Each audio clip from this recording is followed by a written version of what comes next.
On April 1st, 2026, Ripple made an announcement. The date should matter.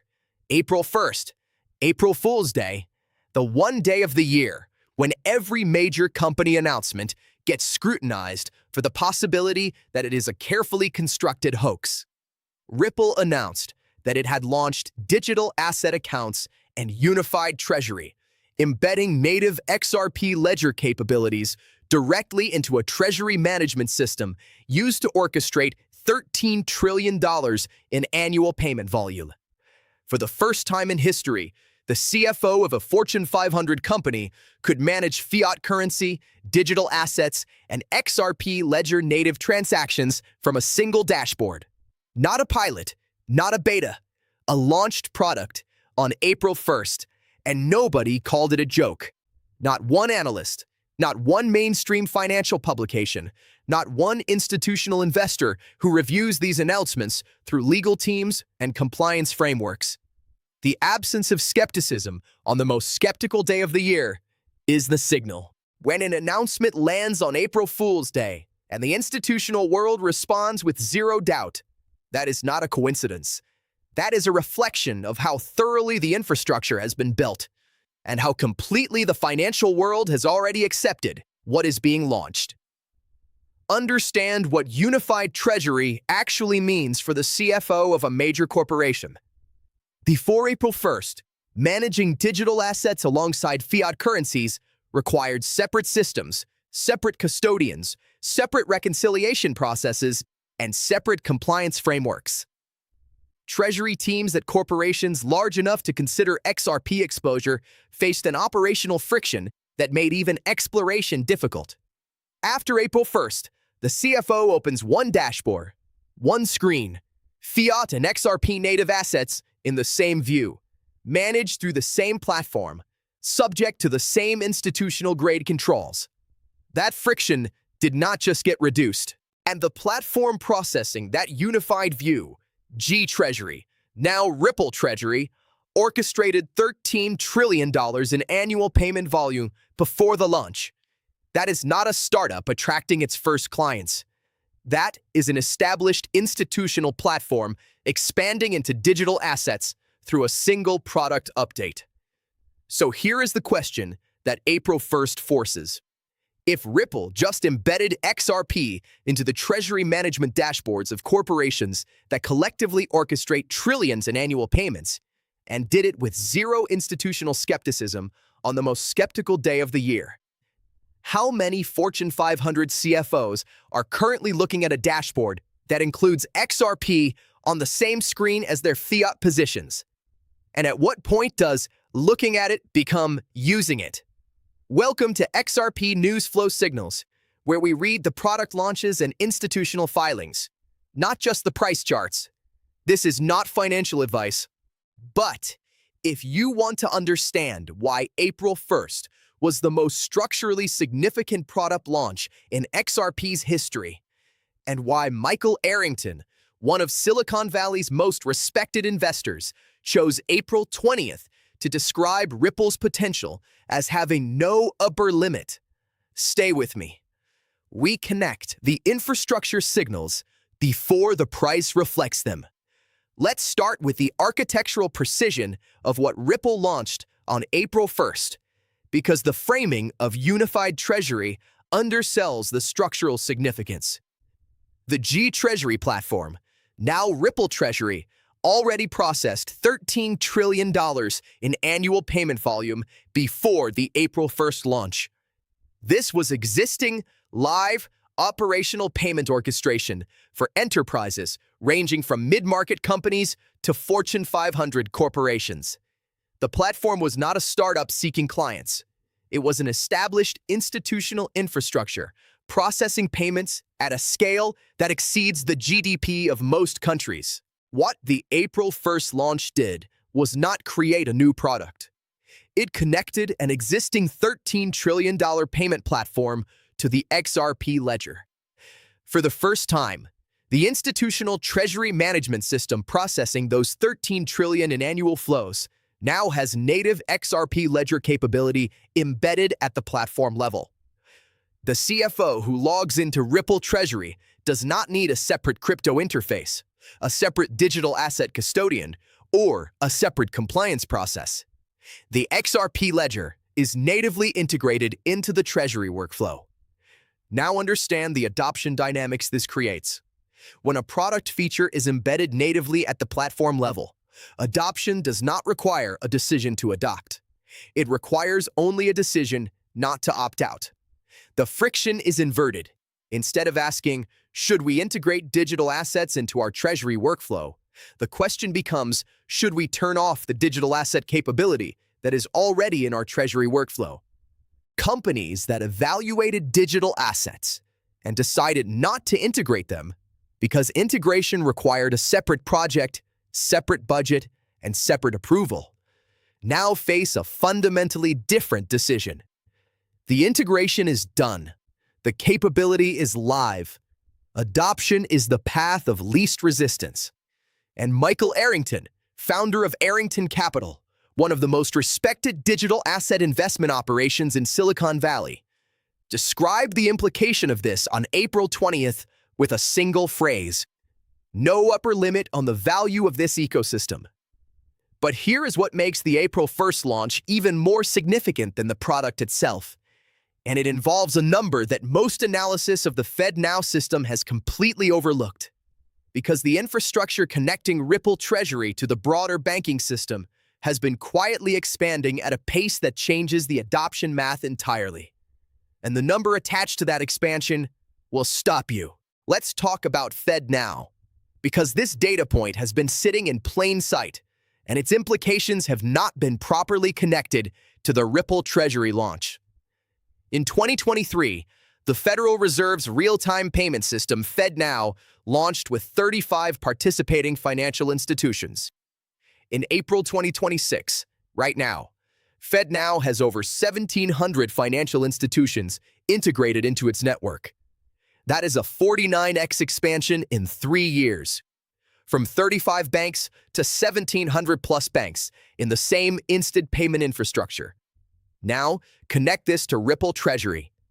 FedNow enables real-time fiat payment settlement between participating institutions. Ripple Treasury enables real-time payment orchestration with native XRP Ledger capability. A corporate treasurer using Ripple Treasury to manage cross-border payments can, through FedNow-connected institutions, access instant settlement on the fiat side while simultaneously using XRP Ledger infrastructure on the digital asset side. The two systems are not competing. They are complementary rails. Fiat instant settlement on one side, digital asset settlement on the other, managed through the same unified platform. The 1,700 FedNow institutions are not all direct Ripple partners, but 1,700 institutions integrated into real-time payment infrastructure creates a network that is compatible with Ripple Treasury's connectivity. And that compatibility grows with every new FedNow integration. Within the XRP community, a theory has been circulating that 1,700 FedNow institutions potentially represent 1,700 non-disclosure agreements, institutions that have engaged with Ripple's infrastructure in some capacity without public announcement. Whether or not that specific framing is literally accurate, the directional implication is real. The quiet accumulation phase, where institutions integrated without announcing, has been running at scale. The 1,700 number represents how far that integration has progressed. The April 1st Ripple Treasury launch is not the beginning of institutional adoption. It is the product that makes the existing integration visible. Now, before you read all of this as a clean adoption runway, there is something happening in Washington right now that deserves precise analysis, because it involves a lawsuit filed this week that just handed the opposition to the Clarity Act exactly the political pretext they needed to slow things down. And the name attached to the lawsuit is one you will recognize immediately.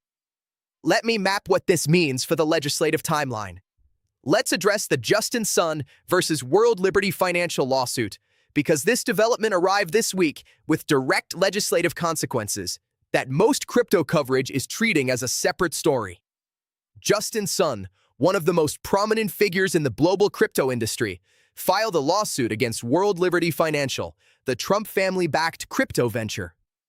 The allegations are specific: illegal token freezing and a backdoor blacklisting function designed to give the project's operators the ability to confiscate investor property without notice or recourse.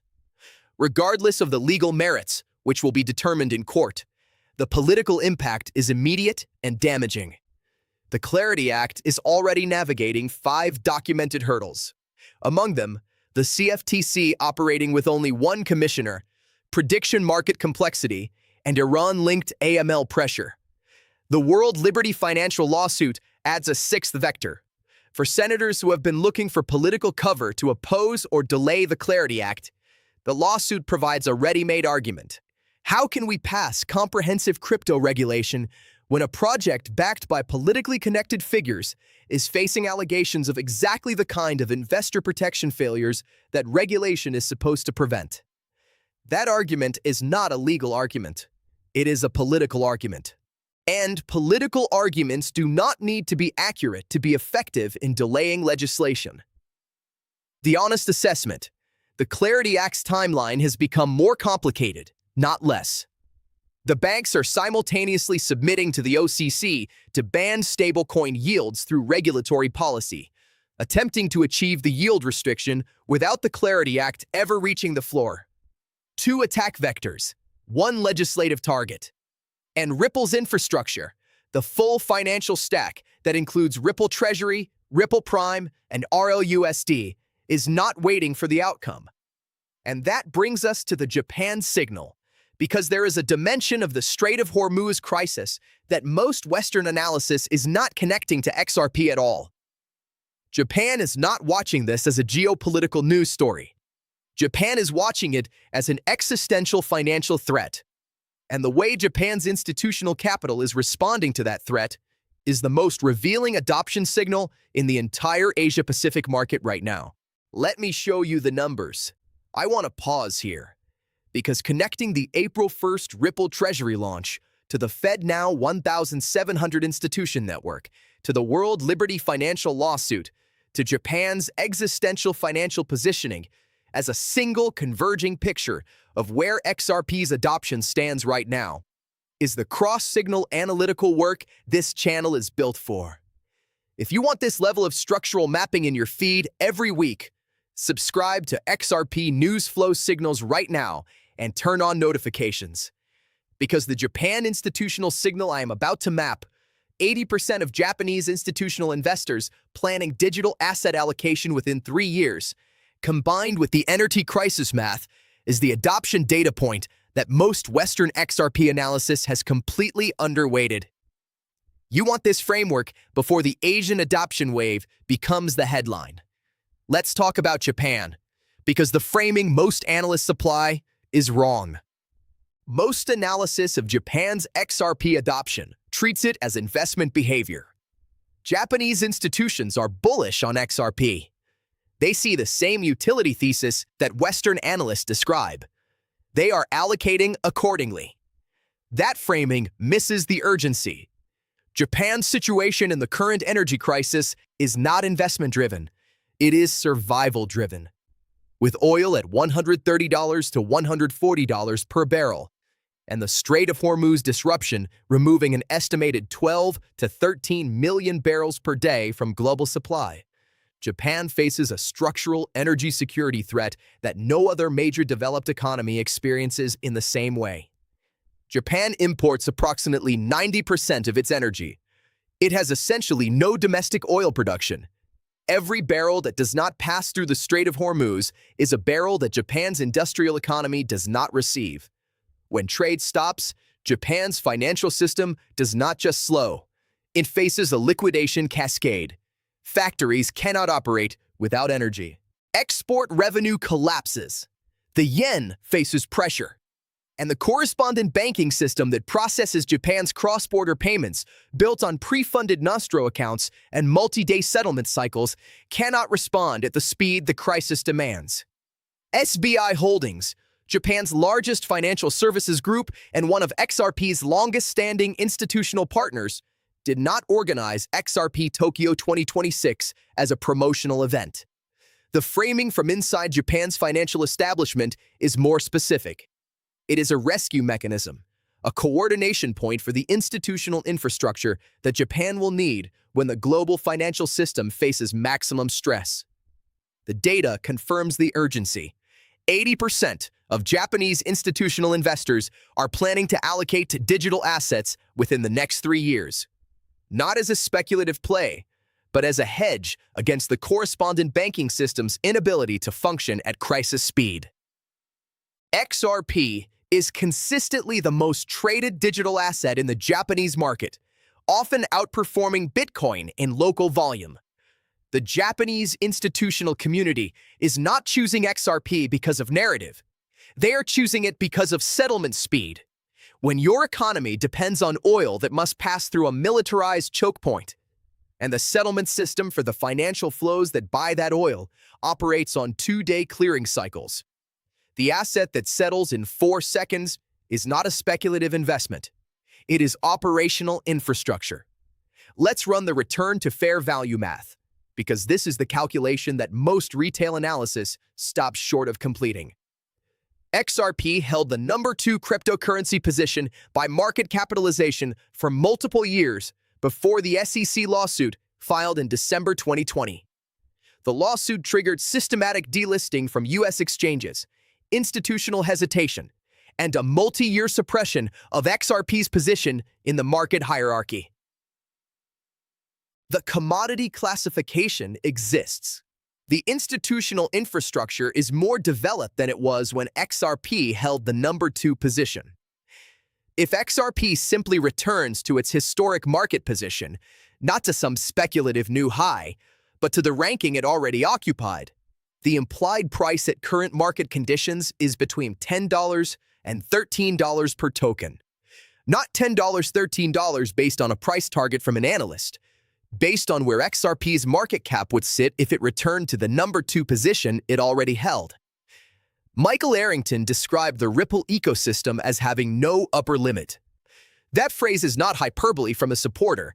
It is a specific assessment from an investor who has analyzed the combined $16 trillion annual volume of Ripple Prime and Ripple Treasury, the global payment corridor infrastructure, the Japan institutional positioning, and the Ripple Treasury April 1st launch. No upper limit is what you say when the infrastructure being built can theoretically serve any fraction of global financial flows, and when any meaningful fraction of those flows produces a burn rate on a fixed supply that the market has not yet modeled. The return to fair value is $10 to $13.